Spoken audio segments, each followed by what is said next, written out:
ನಮಸ್ಕಾರ. ಜೈ ಭೀಮ್, ಜೈ ಮಾದಿಗ, ಜೈ ಮಂದಕೃಷ್ಣ ಮಾದಿಗ.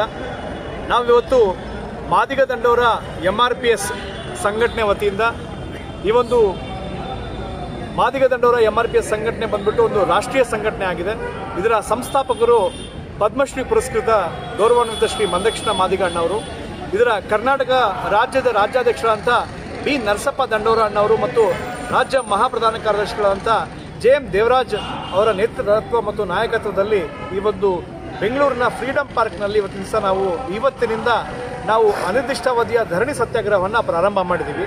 ಈ ಒಂದು ಧರಣಿಯ ಒಂದು ಉದ್ದೇಶ ಏನಪ್ಪಾ ಅಂತಂದರೆ, ಎಲ್ರಿಗೂ ಗೊತ್ತಿರುವಂಥ ವಿಷಯ ಏನಪ್ಪಾ ಅಂತಂದರೆ, ಬಹುಶಃ ಸ್ವಾತಂತ್ರ್ಯ ಸಂಗ್ರಾಮದ ನಂತರ ನಮ್ಮ ದೇಶದಲ್ಲಿ ನಡೆದಿರುವಂಥ ಒಂದು ಬಹುಕಾಲದ ಸುದೀರ್ಘವಾದಂಥ ಹೋರಾಟ ಯಾವುದಾದ್ರೂ ಇದ್ದರೆ ಅದು ಒಳ ಮೀಸಲಾತಿ ಜಾರಿ ಆಗಬೇಕು ಅನ್ನೋಂಥ ಒಂದು ಹೋರಾಟ.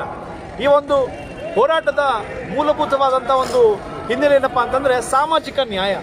ಏನಾದರೆ ಇವತ್ತಿನ ದಿವಸ ಪರಿಶಿಷ್ಟ ಜಾತಿಗಳಿದ್ದಾವೆ. ಇದು ಪರಿಶಿಷ್ಟ ಜಾತಿಗಳು ಒಂದು ಗುಂಪು, ಒಂದು ಸಮುದಾಯ, ಒಂದು ಜಾತಿ ಅಲ್ಲ.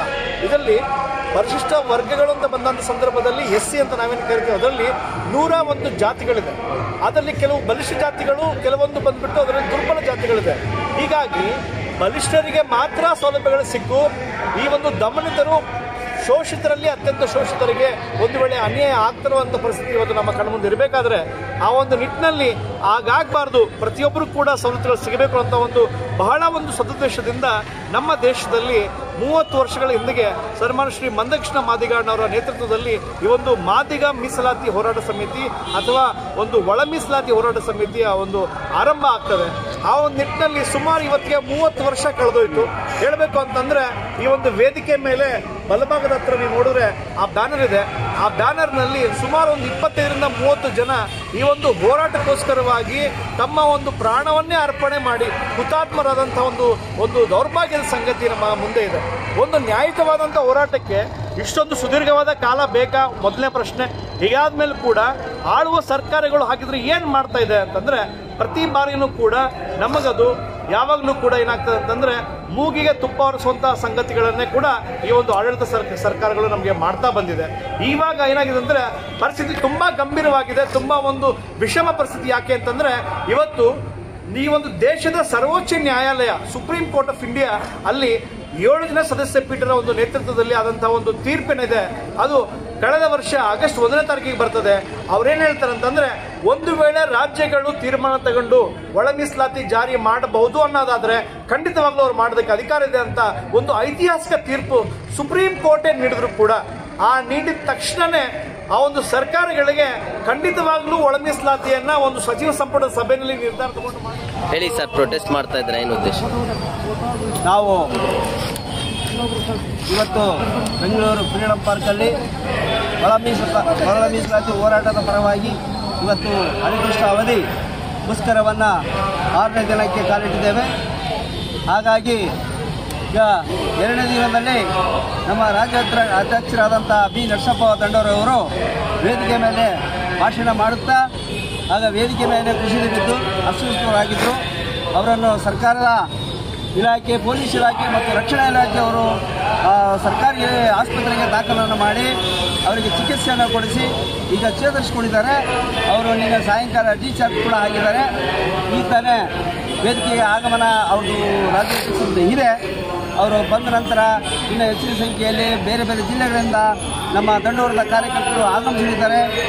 ಈ ಒಂದು ಒಳ ಮೀಸಲಾತಿ ಹೋರಾಟ ಯಾಕೆ ಮಾಡ್ತಾ ಇದ್ದೀವಿ? ಈ ಕಾಂಗ್ರೆಸ್ ಸರ್ಕಾರ ಸಿದ್ದರಾಮಯ್ಯನವರು ಈಗಾಗಲೇ ಸುಪ್ರೀಂ ಕೋರ್ಟ್ ತೀರ್ಪಿನ ಅನುಗುಣವಾಗಿ ಗಡುವನ್ನು ತೆಗೆದುಕೊಂಡಿದ್ದರು. ಆ ಗಡುವನ್ನು ತೆಗೆದುಕೊಂಡು ಅದಕ್ಕೆ ಆಯೋಗವನ್ನು ರಚನೆ ಮಾಡಿ ಈಗಾಗಲೇ ಕಾಲಾವಕಾಶ ಮುಗಿದೋಗಿದೆ.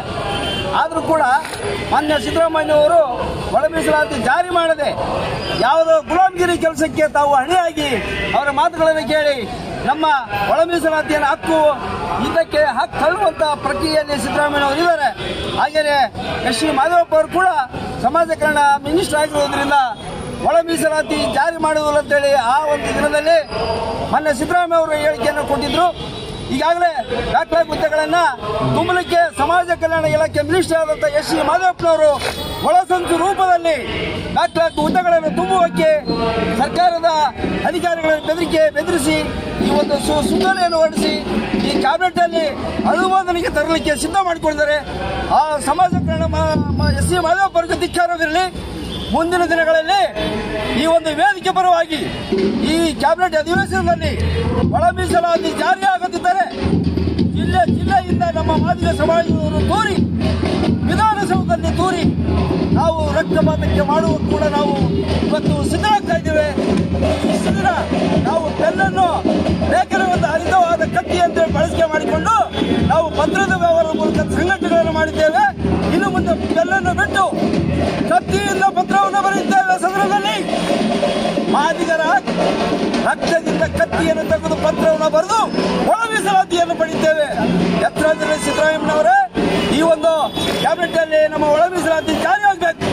ಮಾಡದಿದ್ದರೆ ಸದನ ತೋರ್ತೇವೆ, ನಿಮಗೆ ತಕ್ಕ ಪಾಠವನ್ನು ಕಲಿಸ್ತೇವೆ ಅಂತ